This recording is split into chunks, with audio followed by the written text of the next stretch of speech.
아멘.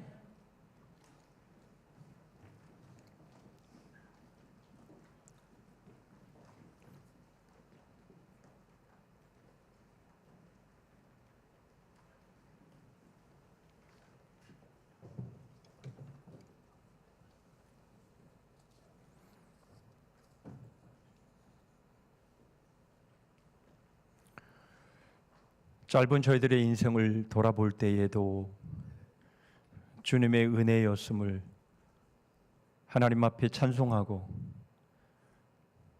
목노와 저희들의 공로가 없고 오직 주의 은혜임을 하나님 앞에 인정하며 하나님께 감사하며 하나님께 영광을 돌립니다. 저희들의 짧은 인생 하나님이 저희와 함께 하신 주의 은혜로 저희들의 영원한 삶을 함께 하실 것을 소망하며 기대합니다.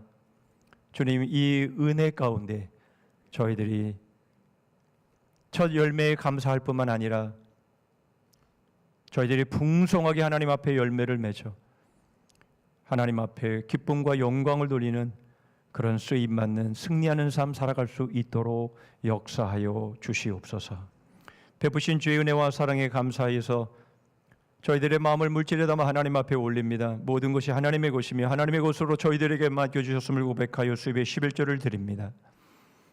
여러 감사의 제목으로 하나님 앞에 나아가며 특별히 맥주 감사 절기헌금으로 하나님 앞에 나아가오니 첫 열매에 감사한 귀한 심령들 하나님께서 받으시고 풍성한 열매로 연말에 하나님께 영광이 되는 삶 되게 하여 주시옵소서. 교회 주신 비전과 사명 감당을 소원하여 작정한 것 드리며 땅끝까지 이뤄내 증인되라 말씀하시는 말씀을 받들어 귀한 것 드리오니 귀한 물질을 통해서 많은 생명들이 살아나는 귀한 역사가 충만하게 일어나게 하여 주시옵소서. 각종 항목의 헌금을 두 랩도를 드리는 과부의 심령으로 하나님 앞에 드렸사오니 주님께서 받아주시고 하나님, 경제가 어렵고 여러 가지 힘든 많은 상황들이 저희들 앞에 있지만 그러나 하나님이 모든 것의 주인이심을 믿기에 하나님 앞에 순종함으로 올려드린 귀한 물질들이 30배가 되고 60배가 되고 100배가 되어 하나님께서 저희들을 맡겨주시고 충만케 하시는 귀한 역사를 체험케 하여 주시옵소서. 지난 한 주간도 주의 몸된 교회를 위해서 수고의 땀, 기도의 눈물을 또 희생의 피를 흘린 섬김들 앞으로 6개월을 바라보며 그렇게 달려가기를 소원하는 심령들의 그 마음 가운데에 하나님께서 복을 주시고 능력을 주시고 힘을 주셔서 더 멋지고 아름답게 잘 달려가는 믿음의 사람들, 하나님의 나라의 군사들 되게 하여 주시옵소서. 오늘도 주시는 말씀을 통해 큰 위로와 격려가 되게 하시고 하나님의 말씀을 더 순종하고 열정으로 달려가는 주의 지체들 되도록 역사해 주시기를 원하옵고 예수 그리스도의 이름으로 기도하옵나이다. 아멘.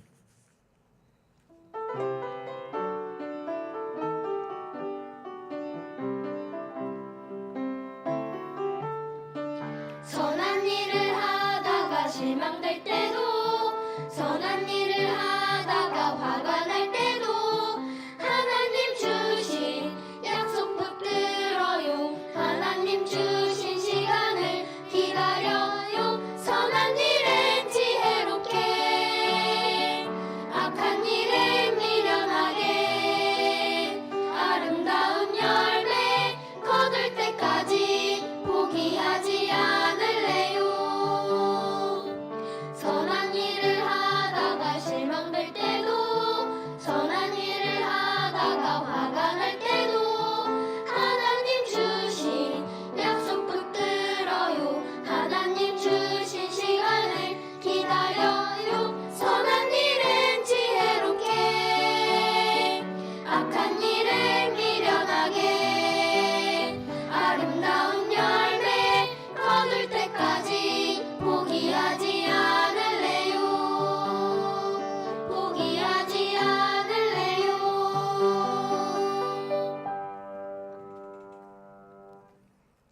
이 동영상은 3년 전 영상인데요. 코로나가 한창일 때에 교회에 모이지 못하는 그런 상황 속에서 우리 주일학교가 저희 주일학교가 아니라 교회 주일학교가 영상으로 하나님을 찬양하는 찬양대의 그런 모습입니다. 찬양의 가사처럼 선한 일을 하다가 어려운 상황을 만나도 결코 실망하지 않고 포기하지 않고 저렇게 각자가 모인 곳에서 하나님을 찬양하는 바로 이러한 모습들, 참 아름다운 모습이 아닐 수가 없습니다.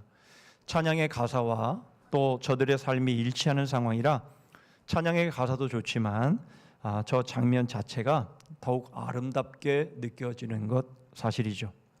그런데 더욱 주목하기를 원하는 것은 이 아름다운 열매라는 바로 이 제목하에 이 노래의 가사의 내용, 아주 짤막하지만 그러나 이 안에 어떻게 아름다운 열매를 맺을 수 있는지에 대한 그 비결이, 그리고 그 방법이 녹아 있습니다. 여러분, 오늘은 맥주감사 주일입니다. 첫 열매에 대한 감사의 날이죠. 열매는 우리의 마음에 큰 기쁨과 보람을 가져다 줍니다. 여러분, 5층 식당에 올라가시면 베란다 나가보시면 각종 열매가 맺히고 있는 모습을 보게 됩니다. 와, 토마토가요, 막 이나 주먹만한 토마토가요, 막 주렁주렁 이렇게 열려 있는 모습을 보게 됩니다. 저는 5층 식당에 올라갈 때마다 꼭 나가서 열매들이 어떻게 자라고 있는지를 봅니다. 그것이 얼마나 기쁨이 되는지 모릅니다. 비록 그것을 따먹어서 기쁨보다는 그것들이 참 자라는 것들이 너무 신기하고 너무도 그것들이 이 마음 가운데에 만족을 주는 그런 모습이라서 올라갈 때마다 잘 자라고 있나, 와, 얼마나 참 풍성하게 그리고 아주 크게 자라고 있는 그런 모습들을 보면서 참 놀라워하면서 기뻐하고 만족합니다. 사실요, 시장에 가서, 마트에 가서 돈 몇 푼 주면요, 그것과 비교도 안 되는 그런 맛, 또 그런 아주 좋은 그런 과일들, 또 채소들을 먹을 수가 있지요. 그런데 이렇게 보잘것없는, 비록 얼마 되지 아니하는 그런 모습들이지만, 그러나 그것이 이렇게 기쁨과 만족을 준다면, 바로 하나님의 자녀들인 우리들이 비록 작은 열매이고 보잘것없는 열매이지만, 그러나 이렇게 열매를 정말 하나님의 말씀에 순종해서 맺혀드리는 열매라면 하나님께서 얼마나 기뻐하실까, 하나님께서 얼마나 영광을 받으실까라고 하는 생각을 저는 해보게 됩니다. 여러분, 어떻게 하면 우리가 지난 6개월의 삶, 그 열매 있는 삶, 그 열매 있는 삶이 더욱 풍성하게 하나님 앞에 열매 맺음으로 인해서 하나님이 그 열매를 보시고 기뻐하시고 만족해 하시고 영광을 받으실 수 있을까 하는 것을 오늘 생각해 보려고 합니다. 오늘 본문은요, 예레미야가 바빌론의 포로로 잡혀가 있는 유대인들을 향해서 쓴 서신이고요, 그에 대한 반응입니다. 오늘 본문 가운데는요, 예레미야의 서신을 반대하는 세 사람의 이름이 소개되는데, 아합과 시드기야와 스마야라는 사람입니다. 이 아합은 북이스라엘의 악한 왕 아합이 아니라 동명이인이라는 것 여러분들이 잘 아실 겁니다. 이 세 사람은요, 예레미야의 서신의 말씀으로 저주를 받게 됩니다. 오늘 우리는 부정적인 모습들이지만, 그러나 이 세 사람의 모습을 통해서 정말 하나님이 기뻐하시고 만족하시고 영광을 받으실 만한 그런 아름다운 열매, 그거를 우리가 어떻게 맺어갈 수 있을까 하는 것을 우리 짧은 동영상의 이 노래의 가사, 이것들을 중심으로 해서 좀 생각해 보려고 합니다. 먼저는 부정적인 차원에서 어떤 것이 아름다운 열매가 아닌가.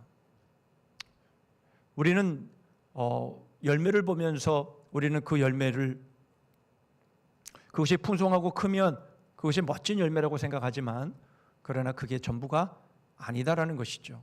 아무리 우리가 보기에, 우리의 눈에 보기에는 좋은 열매인 것처럼 보여도 여러분, 그것이 아름다운 열매가 아닐 수가 있는 겁니다. 그 근거가 뭘까? 두 번째로는 그렇다면 아름다운 열매 반드시 가져야 되는 그 근거는 또 뭘까?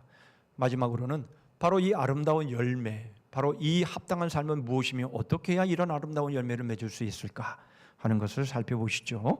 먼저 아름다운 열매가 아닌 근거를 17절의 말씀을 통해서 보십니다. 만군의 여호와께서 이와 같이 말씀하시되 보라, 내가 칼과 기근과 전염병을 그들에게 보내어 그들에게 상하여 먹을 수 없는 몹쓸 무화과 같게 하겠고. 예레미야를 통해서 하나님이 바벨론의 포로로 잡혀간 그 이스라엘 백성들에게 보낸 서신의 내용 가운데에는 그들처럼 포로로 잡혀가지 아니한 여전히 예루살렘에 있는 왕을 비롯한 그 모든 그 유대인들을 향해서 하나님께서 이렇게 말씀하시는 것이죠. 그들을 먹을 수 없는 몹쓸 무화과가 되게 하겠다, 이렇게 말씀하십니다. 칼과 기근과 전염병으로 그렇게 하시겠다라는 겁니다. 특별 새벽기도를 통해서도 말씀을 드렸던 것처럼 이제 하나님의 초점은 예루살렘에서 신할 땅, 즉 바벨론으로 옮기시죠. 무슨 말입니까? 이제 예루살렘을 중심으로 한 이스라엘에는 하나님이 더 이상 열매를 기대하실 수가 없게 되었다. 바로 그 말씀을 지금 하고 계신 겁니다. 그 이유에 대해서는요, 19절에 이렇게 말씀합니다. 여호와의 말씀이니라. 너희들이 내 말을 듣지 않았기 때문이니라. 내가 내 종 선지자들을 너희들에게 꾸준히 보냈으나 너희는 그들의 말을 듣지 않았느니라. 여호와의 말씀이니라. 여러분, 이스라엘 백성들은요, 하나님이 꾸준히 보내신 선지자의 말을 듣지 않았습니다. 왜 듣지 않았을까요? 그들의 관심은 다른 데 있었습니다. 그들이 맺는 열매는요, 하나님이 보내신 선지자들을 통해서 말씀하시는 그러한 방법을 통해서가 아니라 자신들이 생각하는 열매가 따로 있었기 때문에 그렇습니다. 하나님을 믿지 않는 사람들, 우상을 섬기는 사람들, 그들의 모습을 보니까 아주 멋지고 아주 훌륭한 그런 열매 맺는, 열매가 있는 그런 삶을 살아가는 모습을 보면서 자신들도 그런 열매를 맺고 싶다라는 거예요. 그러나 정말 하나님이 원하시는 열매, 하나님이 기뻐하시는 열매, 하나님이 만족하시고 하나님이 영광을 받으시는 열매는 어떤 열매입니까? 그것은 하나님의 말씀대로 순종함으로 맺는 열매인 것이죠. 그러므로 당연히 하나님이 꾸준히 보내셨지만, 그러나 그 선지자를 거절하고 하나님의 말씀을 거절해버린다면 그들이 맺는 열매는 하나님이 원하시는 열매일 수는 없다라는 것이죠. 결국 그들이 맺은 열매는 어떤 열매입니까? 먹을 수 없는 몹쓸 무화과가 되어버린 것이죠. 그러면 하나님을 예레미야를 통해서 왜 이런 서신을 바벨론의 포로로 끌려간 유대인들에게 전하라고 하신 것일까요? 말씀드린 것처럼 더 이상 예루살렘에는 열매를 기대할 수 없기에 포로로 끌려간 바벨론에서 열매를 맺는 삶을 살라라는 것입니다. 28절입니다. 그가 바벨론에 있는 우리에게 편지하기를 오래 지내야 하리니 너희는 집을 짓고 살며 밭을 일구고 그 열매를 먹으라 하셨다 하니라. 여러분, 예루살렘을 포함한 이스라엘에는 더 이상 하나님이 원하시는, 하나님이 기대하시는 열매를 맺을 수가 없었던 거예요. 그래서 하나님은 그들을 바벨론으로 옮기셔서, 바벨론에 비록 포로의 신분이지만 그러나 그 바벨론에서 하나님이 원하시는 바로 그 열매를 맺기를 하나님이 원하셨기 때문이라는 것이죠. 그래서 너희들은 그곳에서 오래 기거하면서 바로 거기서 열매를 맺으며 살아라, 이렇게 말씀을 하시는 겁니다. 여러분, 더 확실한 증거가 15절인데요. 너희가 말하기를 여호와께서 우리를 위하여 바벨론에서 선지자를 일으키셨느니라. 이게 무슨 말입니까?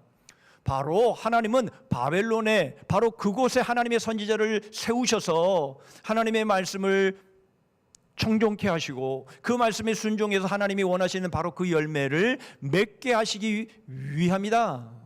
그래서 바벨론에 바로 하나님의 선지자를 세우셨다, 일으키셨다, 이렇게 말씀하고 있는 것입니다. 하나님께서 얼마나 열매를 고대하셨는지에 대한 말씀이 여러 군데 나오는데요. 두 구절을 소개합니다. 이사야 5장 2절입니다. 땅을 파서 돌을 제하고 극상품 포도나무를 심었도다. 그 중에 망대를 세웠고 또 그 안에 술틀을 팠도다. 좋은 포도맺기를 바랐더니 들포도를 맺었도다.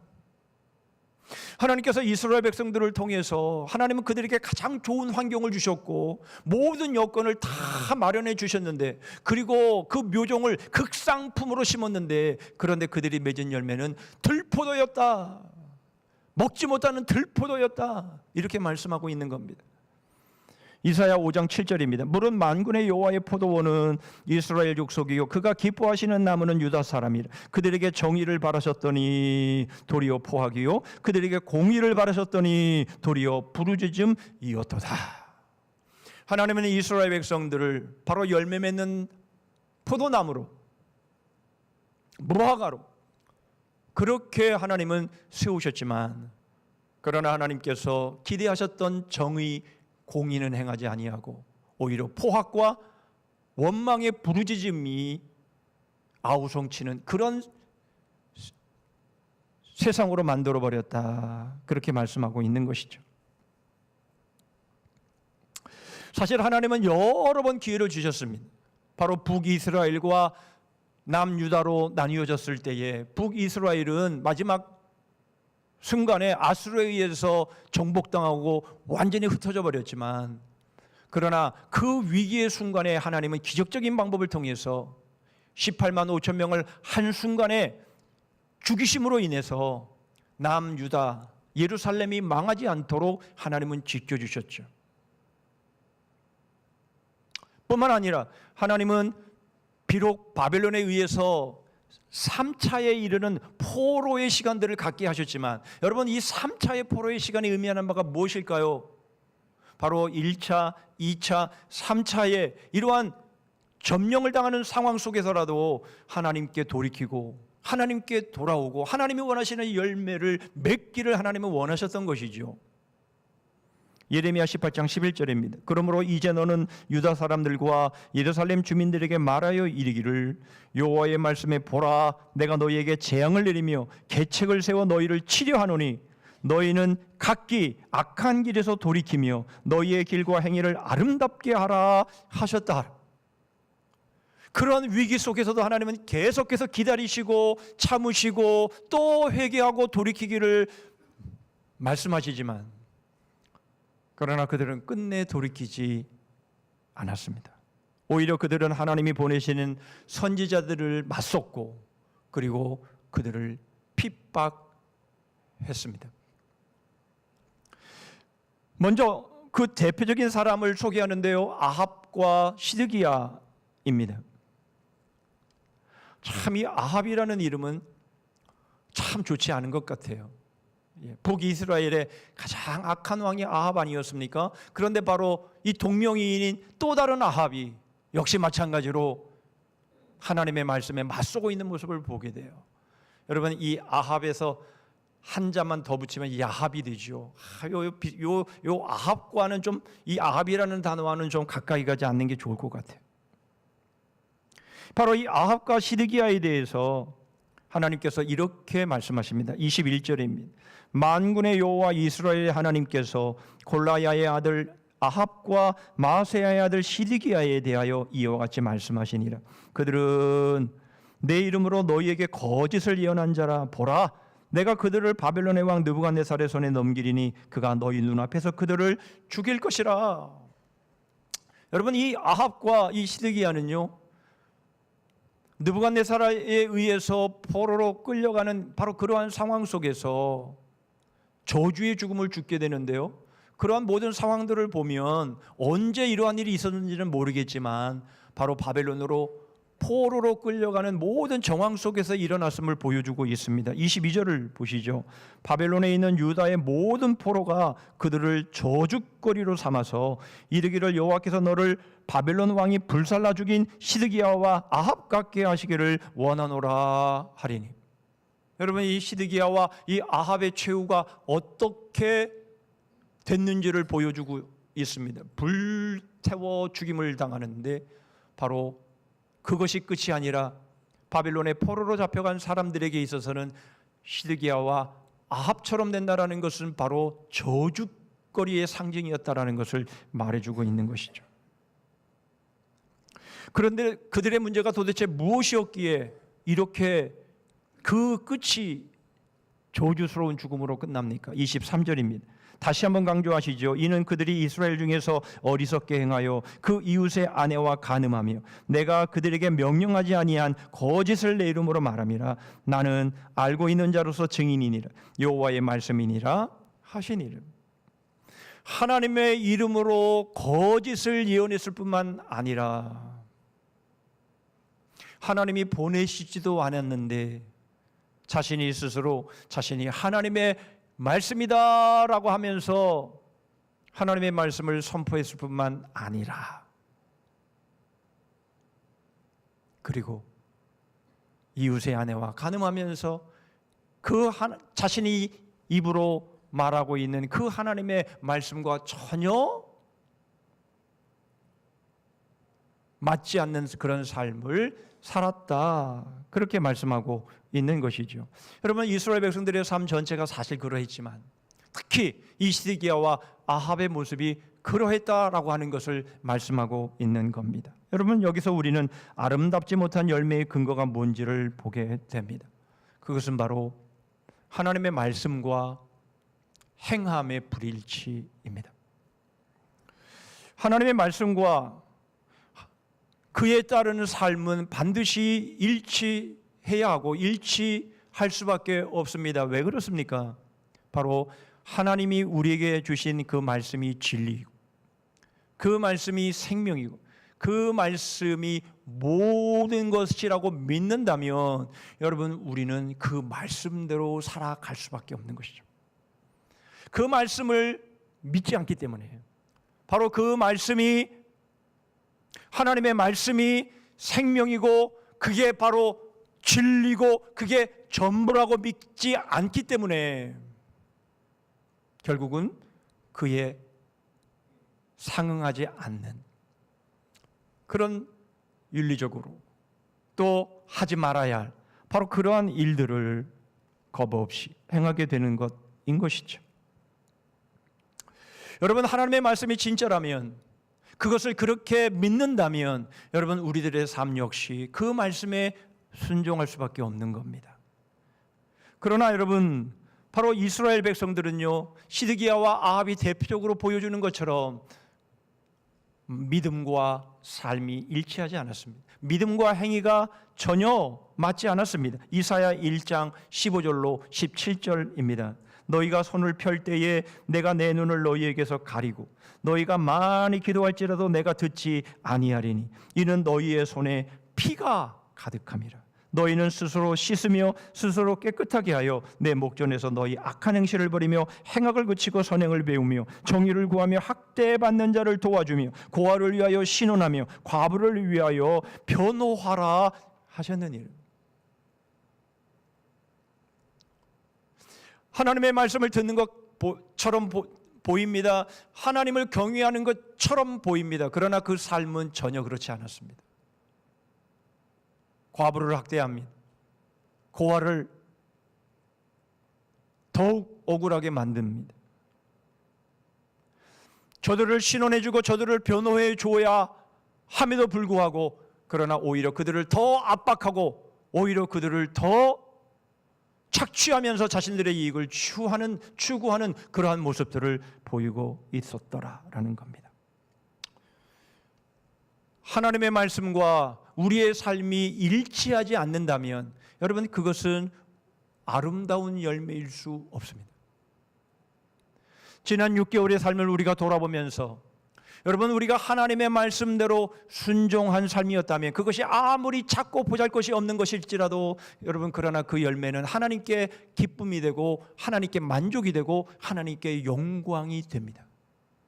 그러나 하나님의 말씀과 일치하지 않는 그러한 모습 속에서 맺어진 열매라고 한다면 그것이 아무리 크고 아무리 풍성하고 아무리 휘황찬란하다 할지라도 그것은 하나님이 원하시는 열매일 수 없는 것이에요.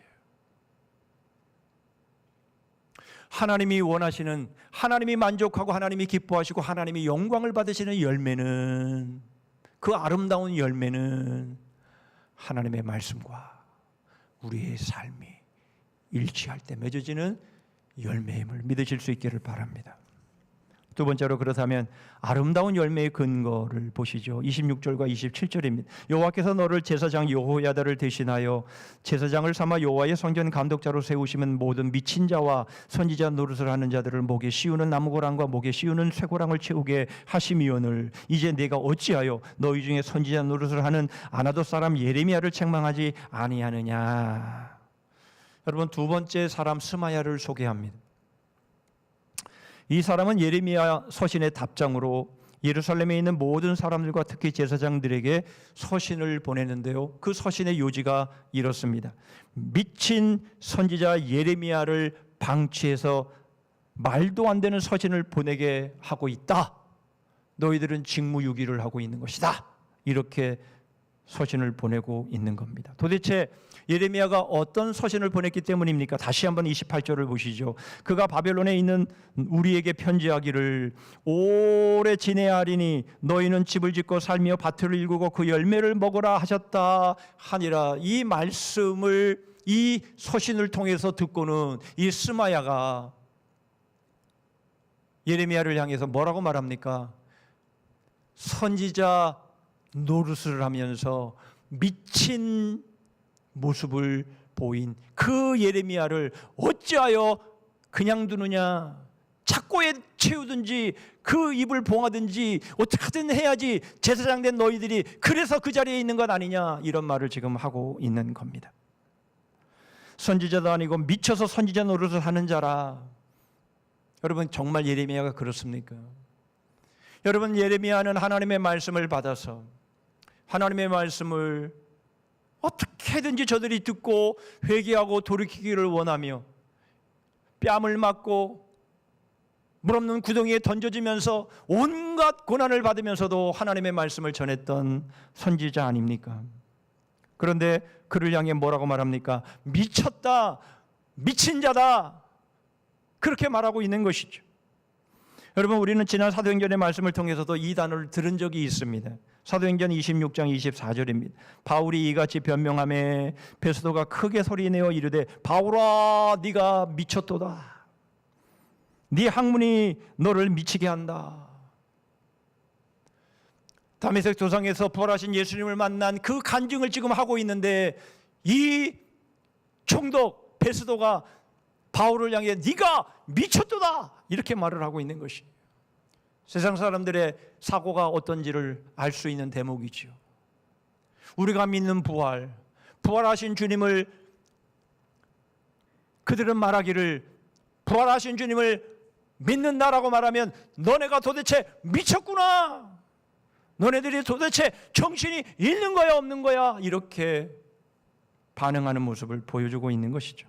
그런데 여러분, 이런 말은 세례 요한도 들었습니다. 마태복음 11장 18절입니다.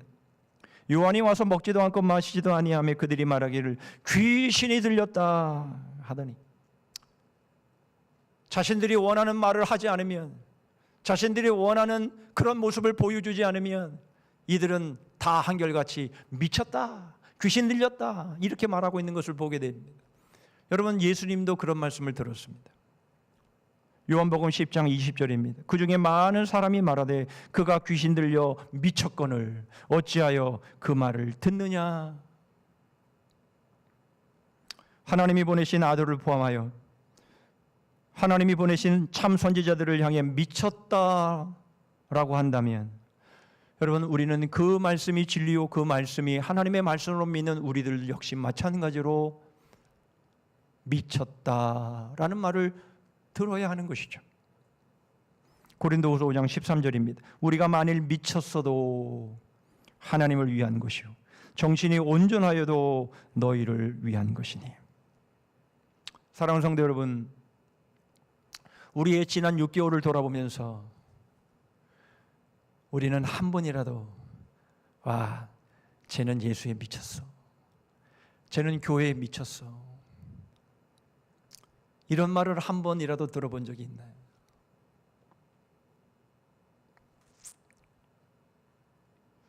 우리가 하나님의 말씀대로 순종하고 하나님의 말씀대로 사느라고 정말 하나님께 열심을 내는 우리들의 삶의 모습을 보면서 여러분, 우리의 주위에 있는 사람들이 나를 향해서 쟤 제정신이 아닌가 봐, 쟤는 완전히 예수에 미쳤어, 여러분, 이러한 말을 듣는 바로 이러한 모습, 여러분, 이것은 전혀 이상한 게 아니라는 것이에요.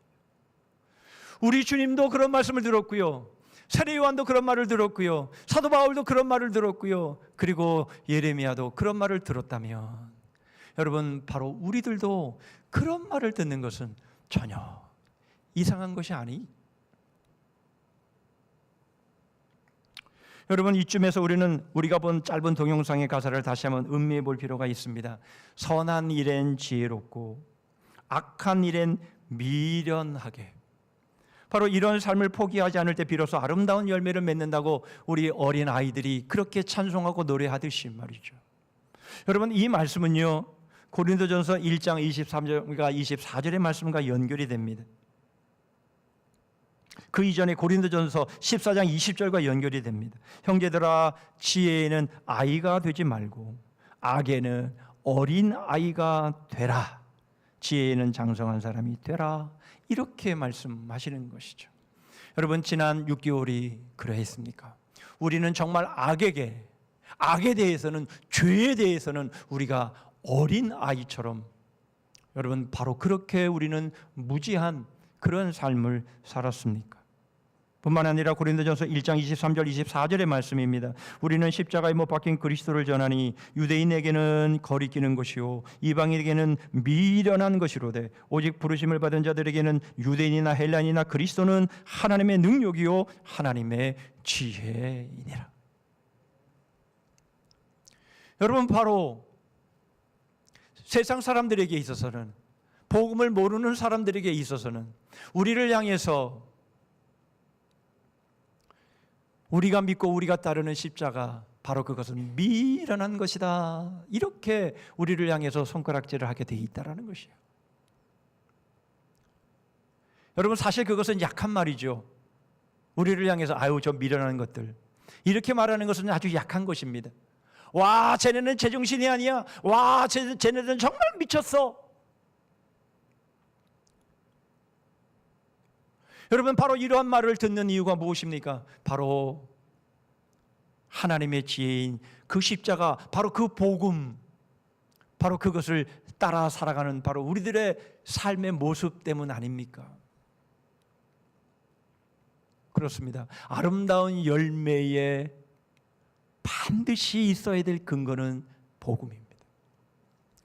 예수 그리스도께서 걸어가신 그 십자가의 길, 죽을 줄 뻔히 알면서도 주님은 예루살렘으로 향해 나아갔던 바로 그 주님의 모습, 결박과 환난이 기다리고 있다라는 말을 알고 가는 곳마다 그 말씀을 알려주시지만, 그러나 그 발걸음을 멈추지 않았던 사도 바울의 모습, 제정신이 아닌 것이죠.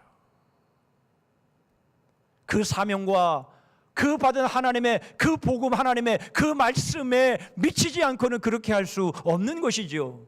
여러분, 이 세상 사람들은 어떻게 삽니까? 자신의 이익이 있으면 몸을 사리지 아니하고 그 이익을 챙기지요. 그러나 자신에게 부담이 오고 짐이 오면, 자기에게 위기가 오고 자기에게 어려움이 다가오면 쏜살같이 피하고 그 자취를 감춰버리는 것이 세상의 모습이 아닙니까? 그런데 여러분, 그리스도인은 그렇지 않더라라는 거예요. 자신에게 이익이 없는데도 불구하고 그렇게 순종하면 어쩌면 망할지도 모르는데도 불구하고 그렇게 십자가의 길을 걸어가면 자신의 생명을 잃을 수밖에 없는 그러한 상황인 줄 알면서도, 그러나 그리스도께서 그 길을 가셨기에, 우리의 믿음의 선배들이 그 길을 걸어갔기에 그 길을 결코 피하거나 도망가지 아니하고 그 길을 걸어가는 제정신이 아닌 바로 그러한 삶을 살아가는 바로 그 모습이, 그것이 바로 아름다운 열매, 하나님이 기뻐하시고 만족해 하시며 하나님께서 영광을 받으시는 바로 그 열매의 삶인 것을 우리에게 말씀하고 있는 것이죠. 와, 쟤 미쳤나 봐. 와, 쟤 제정신이 아닌가 봐. 여러분, 이 말씀을 들으면서 하나님 앞에 맺혀드리는 그 열매, 그 순종의 열매, 그 열매가 하반기 6개월 동안 풍성하시기를 주님의 이름으로 축복합니다. 마지막으로 여러분, 이 아름다운 이 열매를 맺는 이 삶, 여러분, 이 합당한 삶, 이것이 어떤 것이고 여러분 어떻게 해야 이러한 열매를 맺을 수 있는지 마지막 살펴보시죠. 32절입니다. 그러므로 여호와께서 이와 같이 말씀하시니라. 보라, 내가 느엘람 사람 스마야와 그의 자손을 벌하리니 그가 나 여호와께 패역한 말을 하였기 때문에 이 백성 중에 살아남을 그의 자손이 하나도 없을 것이라. 내가 내 백성에게 행하려 하는 복된 일을 그가 보지 못하리라 하셨느니라. 이것은 여호와의 말씀이니라. 여러분, 스마야가 얼마나 비극적인 그런 최후를 맞이하는지를 말씀하고 있지만 우리는 거기에 해당되어서는 안 되기에 여러분 그것은 제껴두고 마지막 말씀, 하나님께서 하나님의 백성에게 행하려 하는 복된 일을 보지 못하리라. 여러분, 바벨론으로 포로로 끌려간 그 이스라엘 백성들에게 하나님께서 복된 일을 행하시겠다 이렇게 말씀을 하고 있는 겁니다. 여기에 우리의 초점은 맞춰져야 되겠죠. 그러면 그 복된 일이 무엇일까요? 하나님께서 예레미야를 통해서 그 바벨론에서 열매를 맺게 하실 바로 그 것, 여러분, 그것이 예레미야 29장 11절로 13절에 이렇게 소개되고 있습니다. 여호와의 말씀이니라. 너희를 향한 나의 생각을 내가 하나니 평안이요 재앙이 아니니라. 너희에게 미래와 희망을 주는 것이니라. 너희가 내게 부르짖으며 내게 와서 기도하며 내가 너희들의 기도를 들을 것이요 너희가 온 마음으로 나를 구하며 나를 찾을 것이요 나를 만나리라. 하나님께서 우리에게 복된 일을 행하신다라고 말씀하시는데, 포로로 잡혀와서 우리가 살고 있는 이 세상 가운데서 하나님께서 우리 하나님의 자녀들에게, 그리스도인들에게 복된 일을 보게 하시겠다라고 말씀하시는데 그게 무엇입니까? 평안이라 이렇게 말씀합니다. 여러분, 그 평안이 어떻게 이루어집니까? 나를 찾으라, 나를 구하라, 나를 기도하라. 그러면 내가 너희를 만나 주리라. 그것이 평안이니라 이렇게 말씀하시고 있는 것이죠. 그런데 여러분, 거기에는 단서가 있습니다.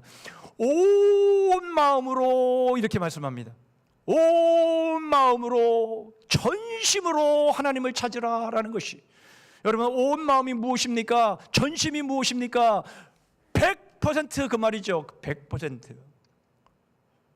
여러분, 하나님께 100%를 돌려라라는 것입니다. 그렇다면 여러분, 내 자신에게는요? 내 자신에게는 몇 퍼센트가 됩니까? 여러분, 내 자신한테는 0%입니다. 어떤 것도 남겨두어서는 안 되는 것이에요. 여러분, 어떤 것이라도 내 자신에게 남겨둔다면 여러분, 평안은 그만큼 더 멀리 가버리고 마는 거예요. 여러분, 우리가 우리의 입에서 불평과 원망과 탓을 할 때에 왜 그런 일들이 나오는지 한번 돌아보시기를 바랍니다. 그것은 나에게 아직도 뭔가를 기대하고 있기 때문이죠. 아, 내가 그렇게 하면 그런 일이 일어날 거야. 그런데 그런 일이 일어나지 않으니까 우리의 입에서는 불평이 나오고 원망이 나오고 탓이 나오는 것이죠.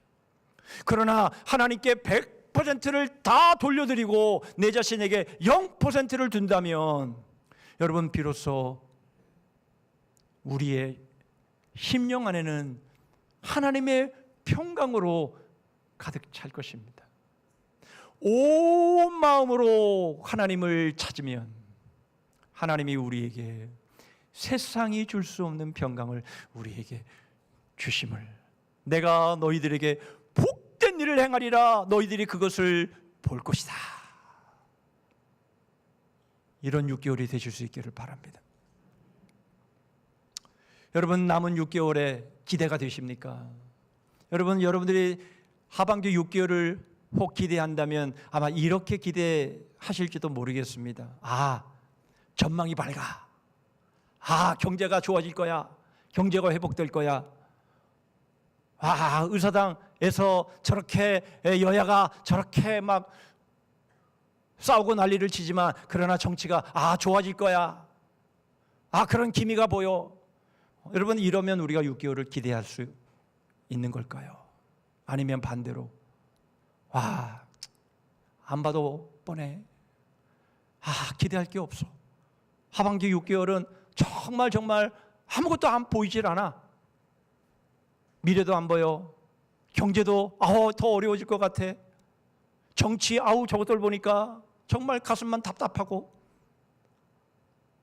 뉴스도 보고 싶지도 않고. 여러분, 이러한 일들이 우리의 마음 가운데 있다면 여러분, 우리는 6개월 우리 앞에 놓인 하반기의 삶이 여러분 전혀 기대가 되지 않을 것입니다. 여러분, 정말 그렇습니까?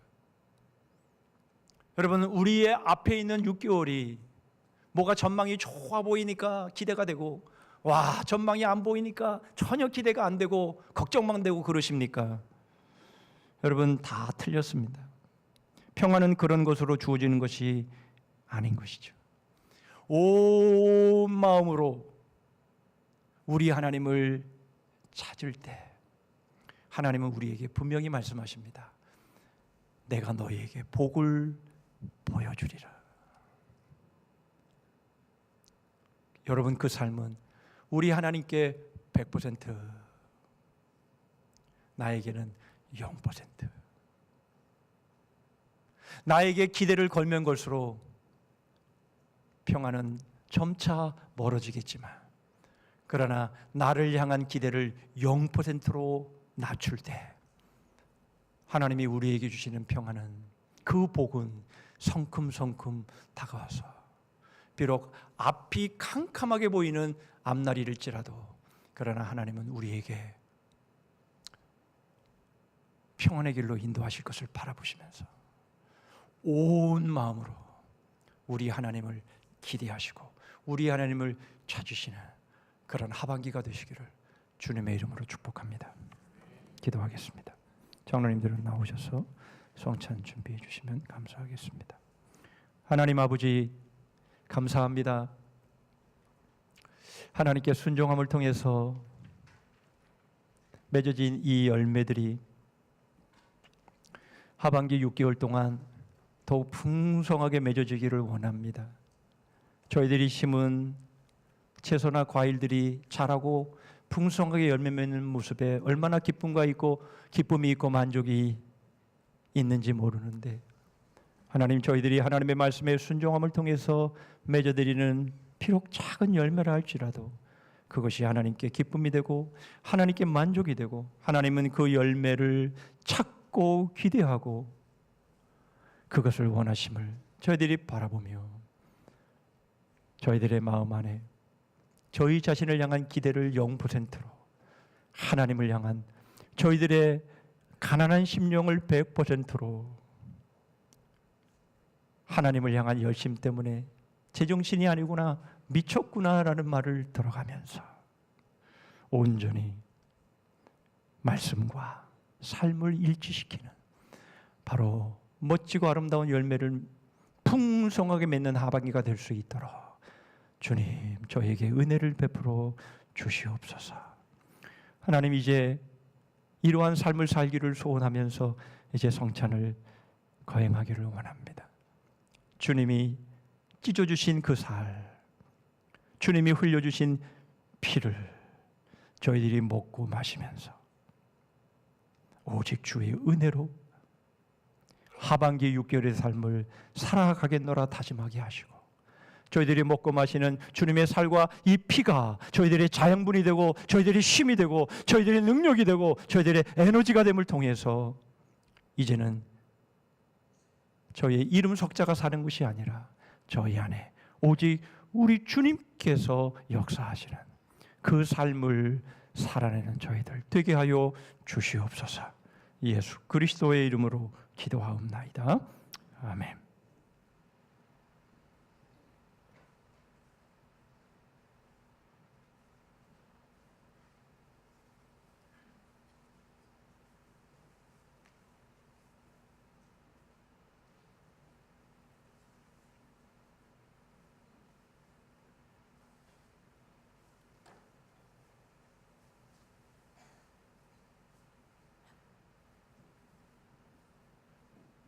이제 바로 우리 주님의 몸을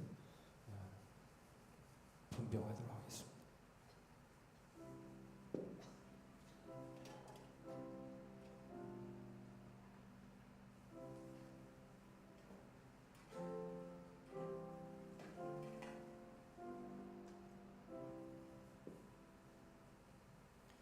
제가 한 번 더 기도하겠습니다.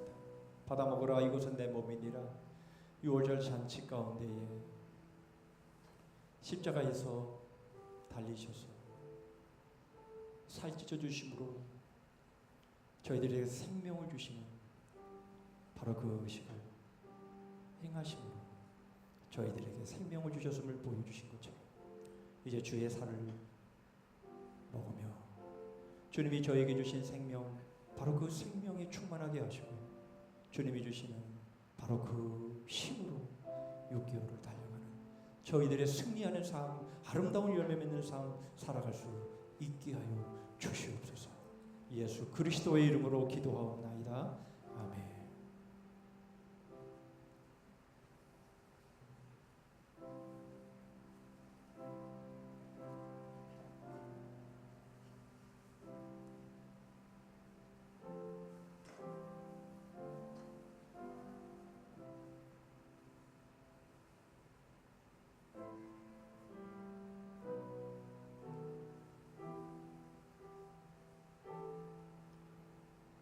진실로 진실로 너에게 이르노니 믿는 자는 영생을 가졌나니 내가 곧 생명의 떡이니라. 너희 조상들은 광야에서 만나를 먹어서도 죽었거니와 이는 하늘에서 내려오는 떡이니 사람으로 하여금 먹고 죽지 아니하게 하는 것이니라. 나는 하늘에서 내려온 살아있는 떡이니 사람이 이 떡을 먹으면 영생하리라. 내가 줄 떡은 곧 세상의 생명을 위한 내 살이니라 하시니라. 그러므로 유대인들이 서로 다투어 이르되 이 사람이 어찌 능히 자기 살을 우리에게 주어 먹게 하겠느냐. 예수께서 이르시되 내가 진실로 진실로 너희에게 이르노니 인자의 살을 먹지 아니하고 인자의 피를 마시지 아니하면 너희 속에 생명이 없느니라. 내 살을 먹고 내 피를 마시는 자는 영생을 가졌고 마지막 날에 내가 그를 다시 살리리니 내 살은 참된 양식이요 내 피는 참된 음료라. 내 살을 먹고 내 피를 마시는 자는 내 안에 거하고 나도 그의 안에 거하나니 살아계신 아버지께서 나를 보내시며 내가 아버지로 말미암아 사는 것 같이 나를 먹는 그 사람도 나로 말미암아 사니라. 이것은 하늘에서 내려온 떡이니 조상들이 먹고도 죽은 그것과 같이 아니하여 이 떡을 먹는 자는 영원히 살리라. 떡 받지 못한 분 계시면 손들어 보여주시기를 바랍니다.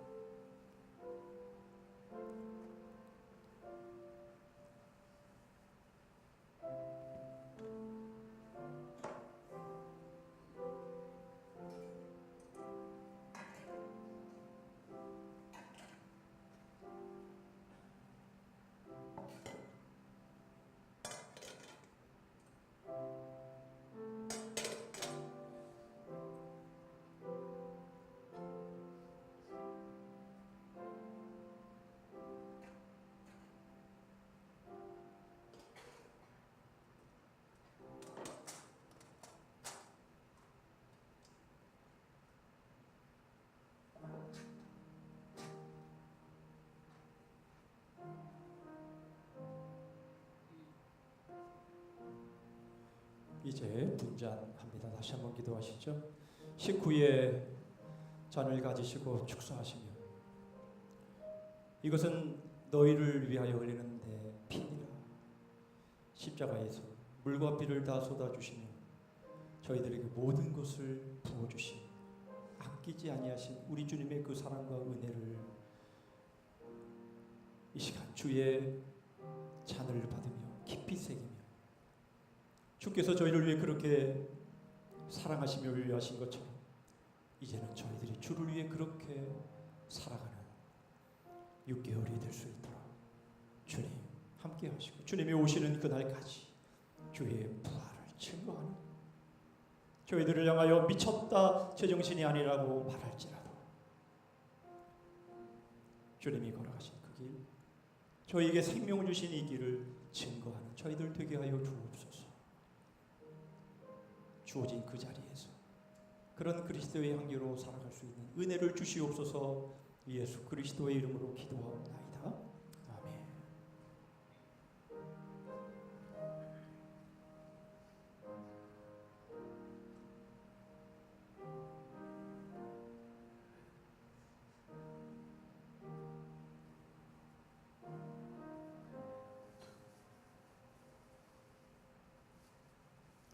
우리가 전한 것을 누가 믿었느냐? 여호와의 팔이 누구에게 나타났느냐? 그는 주 앞에서 자라나기를 연한 순 같고 마른 땅에서 나온 뿌리 같아서 고운 모양도 없고 풍채도 없은즉 우리가 보기에 흠모할 만한 아름다운 것이 없도다. 그는 멸시를 받아 사람들에게 버림받았으며 간고를 많이 겪었으며 질고를 아는 자라. 마치 사람들이 그에게서 얼굴을 가리는 것 같이 멸시를 당하였고 우리도 그를 귀히 여기지 아니하였도다. 그는 실로 우리의 질고를 지고 우리의 슬픔을 당하였거늘 우리는 생각하기를 그는 징벌을 받아 하나님께 맞으며 고난을 당한다 하였노라. 그가 찔림은 우리의 허물 때문이요 그가 상함은 우리의 죄악 때문이라. 그가 징계를 받음으로 우리는 평화를 누리고 그가 채찍에 맞음으로 우리는 나음을 받았도다. 우리는 다 양 같아서 그릇 행하여 각기 제 길로 갔거늘 여호와께서는 우리 모두의 죄악을 그에게 담당시키셨도다. 그가 곤욕을 당하여 괴로울 때에도 그의 입을 열지 아니하였으며 마치 투수장으로 끌려가는 어린 양과 털 깎는 자 앞에서 잠잠한 양같이 그의 입을 열지 아니하였도다. 그는 곤욕과 신문을 당하고 끌려갔으나 그 세대 중에 누가 생각하기를 그가 살아 있는 자들의 땅에서 끊어지면 마땅히 형벌받을 내 백성의 허물 때문이라 하였으리. 그는 강포를 행하지 아니하였고 그의 입에 거짓이 없었으나 그의 무덤이 악인들과 함께 있었으며 그가 죽은 후에 부자와 함께 있었도다. 떡 받고 잠 받지 못하신 분 계시면 손들어 표해 주시기를 바랍니다.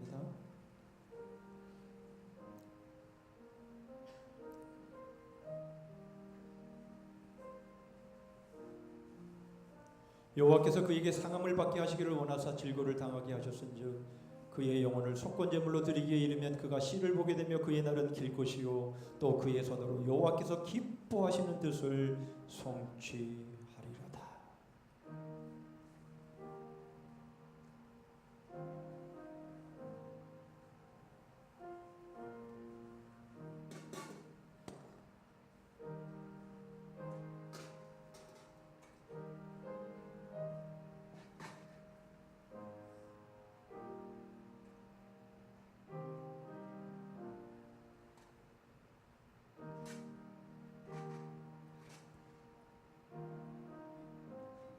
예, 우리 하나님께 찬송하시죠.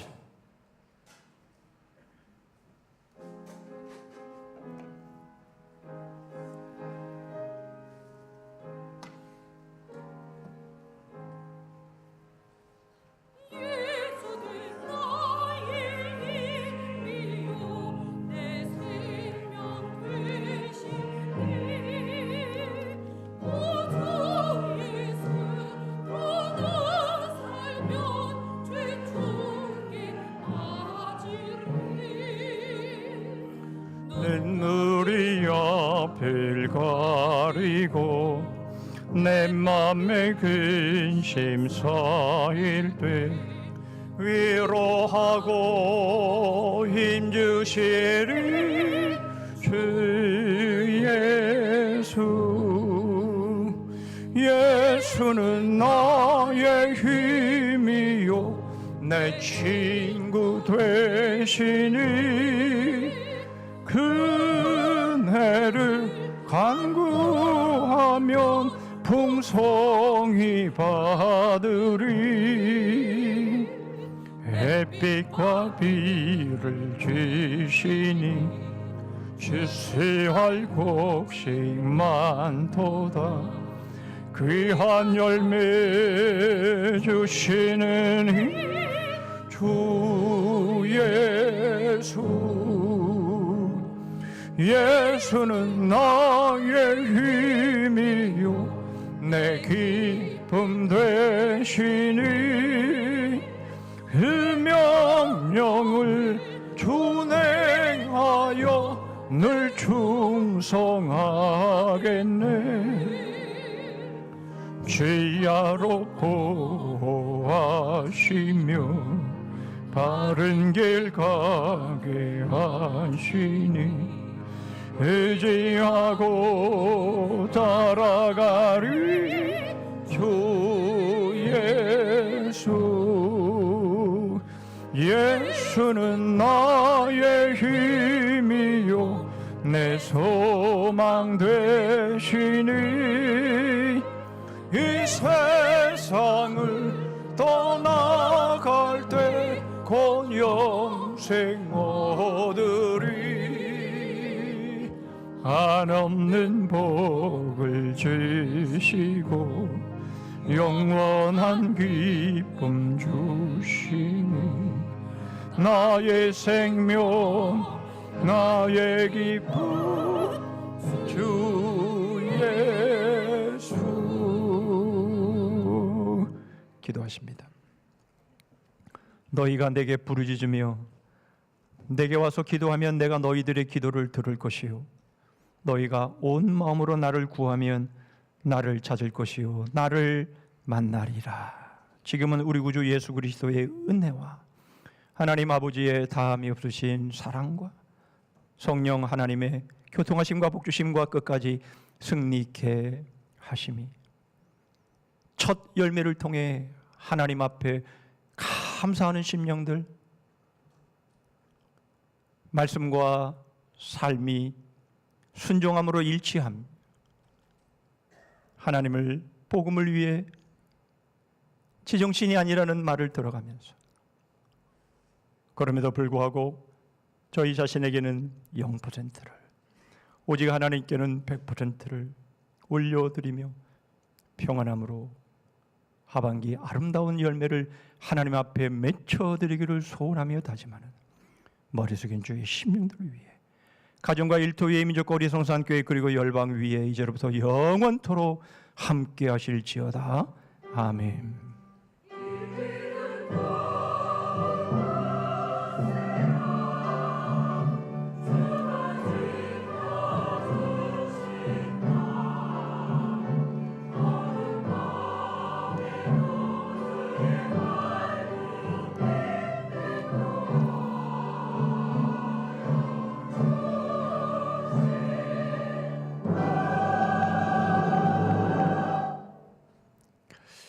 오늘 맥주 감사주의를 한자리에서 함께 하나님께 예배로 영광을 돌린 모든 분들을 축복하고 환영합니다.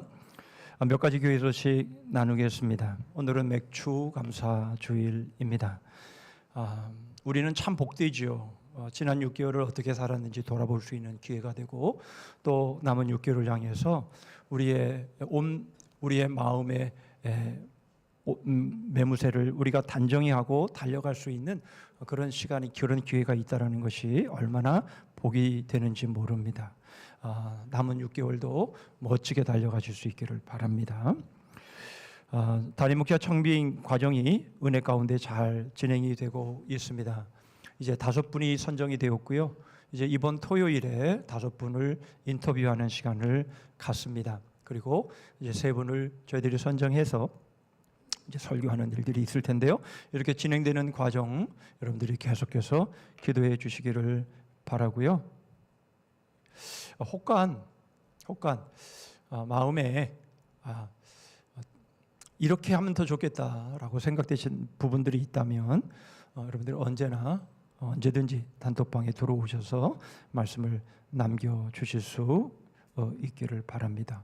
그렇게 하지는 않고 뒤에서 궁지렁 거리지 않도록 표현이 좀 그렇죠. 그러나 그건 궁지렁이 맞습니다. 충분히 기회를 드렸는데 그렇게 하지 않고 뒤에서 말하는 것은요 궁지렁이에요. 그렇게 되지 않도록 교회가 하나 되어서 처음부터 끝까지 가는 일에 있어서 걸림이 되면 안 됩니다. 그가 누가 되었든 간에요. 예. 이제 예배 후에 바로 본당에서 축가 경영 예산을 위한 공동회의가 진행이 되겠습니다. 세례 받으시고 등록하신 분들은 모두가 참여하셔야 될 회의입니다. 바쁘게 가실 분 손 들어보세요. 아무도 안 계시죠? 분명히 약속했습니다. 시간이 많이 걸리지 않을 겁니다. 그 자리에 그대로 앉아주시면 좋겠습니다. 이제 여름 말씀 축제가 시작이 됩니다. 영유치부부터 이제 시작해서 진행이 되는데요. 여러분들에게 좀 부탁의 말씀을 좀 드릴 부분이 있습니다. 우리 유초등부 그리고 청년부에서 좀 아이들에게 좀 하나님의 말씀을 가르치는 일에 집중하기 위해서는 주방에서 섬기실 분들이 좀 필요한데요. 지금 사람을 찾고 있습니다. 예, 그래서 여러분들이 좀 힘들죠. 조금 힘들고 여름에 땀도 나고 하시겠지만 여러분들 우리 세대를 위해서 여러분들께서 좀 시간도 내주시고 또 그렇게 힘도 내주시면 너무 좋겠다. 그게 아름다운 열매가 아니겠습니까? 저는 그렇게 믿습니다. 힘들고 어렵더라도 여러분들이 한번 꼭 생각 좀 해보시고요. 말씀해 주시면 감사하겠습니다. 우리 유초등부는요, 우리 조이필 목사님에게 말씀해 주시면